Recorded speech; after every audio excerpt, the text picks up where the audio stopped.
Welcome back to my grammar tips YouTube channel. দেখো আজকে voice চেঞ্জের রুল নাম্বার 11 ক্লাস। এর আগে আমরা প্রেজেন্ট ইনডিফিনিট টেন্সের ভয়েস চেঞ্জ করছিলাম, প্রেজেন্ট ইনডিফিনিট এবং প্রেজেন্ট কন্টিনিউয়াস এর হয়েছে। আজকের ক্লাসে প্রেজেন্ট পারফেক্ট এর ভয়েস চেঞ্জ করব। তো what is present perfect tense? একটা প্রেজেন্ট পারফেক্ট টেন্স কাকে বলে? একটা বাক্যের যে কাজটা ভার্বের দ্বারা করা হয়, ভার্বের দ্বারা যদি আমরা এমন বুঝি যে কোনো কাজ সম্পূর্ণ হয়ে গিয়েছে কিন্তু ফলাফল বর্তমান, the work is just finished, কাজটা শেষ হয়ে গেছে কিন্তু দ্য এফেক্ট ইজ প্রেজেন্ট, ফলাফলটা কিন্তু বর্তমানে আছে। হ্যাঁ, সে খেয়েছে, সে বই পড়েছে, হ্যাঁ, এমন যদি বোঝায় তাহলে প্রেজেন্ট পারফেক্ট টেন্স হয়। যেমন সে অঙ্কটি সমাধান করেছে এখনো আছে, এরকম বোঝালে প্রেজেন্ট পারফেক্ট টেন্স হয়। তো প্রেজেন্ট পারফেক্ট টেন্সের ভয়েস চেঞ্জ করতে গেলে অ্যাক্টিভ প্যাসিভের সূত্র মনে রাখতে হবে, নাহলে কিন্তু হবে না।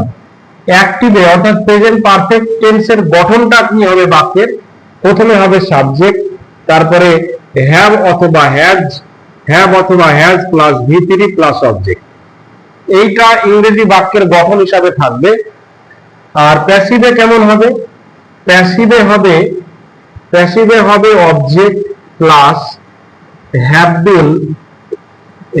been অথবা has been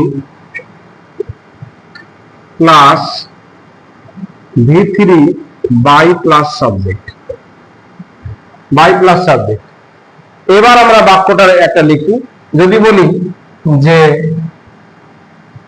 এক্সাম্পল 1 দিলাম, he has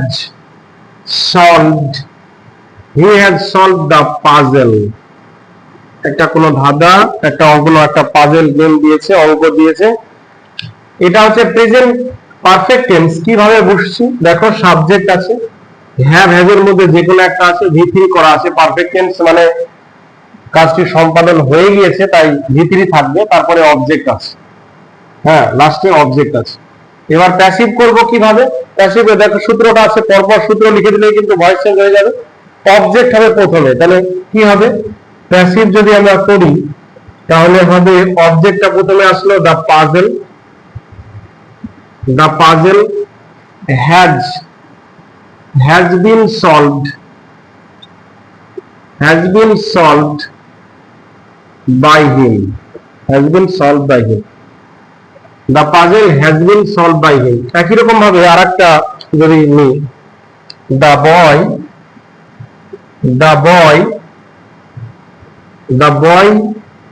boys করলাম, the boys have answered the questions। বালকগুলি সমস্ত প্রশ্নেরই কিন্তু উত্তর দিয়ে দিয়েছিল। দেখো বাংলা বাক্যটা কি বলছি? উত্তর দেওয়া হয়ে গিয়েছে কিন্তু ফলটা বর্তমান আছে। হ্যাঁ, আর ইংরেজি বাক্যের গঠনটা থাকবে হ্যাভ থাকবে বা হ্যাজ থাকবে, তারপরে V3 ফরম্যাটে থাকবে। প্যাসিভ করব তাহলে অবজেক্টটা নিয়ে প্রথমে অবজেক্ট কি হবে? The questions. দেখো সাবজেক্ট প্লুরাল, তাহলে আর হ্যাজ হবে না, হ্যাভ বসাবো। শুধু হ্যাভ বসালে হবে না, বিন দিতে হবে। তারপরে ভার্বের 3 নাম্বার দিব, ফার্স্ট পার্টিসিপল বসিয়ে দিলাম। The questions have been answered by the boys. একই রকম ভাবে আরেকটা এক্সাম্পল দেখি। যদি বলি she has written the letter। সে চিঠিটা লিখেছে। একই রকম ভাবে কি করব? অবজেক্টটা সাবজেক্ট নিয়ে আসবো।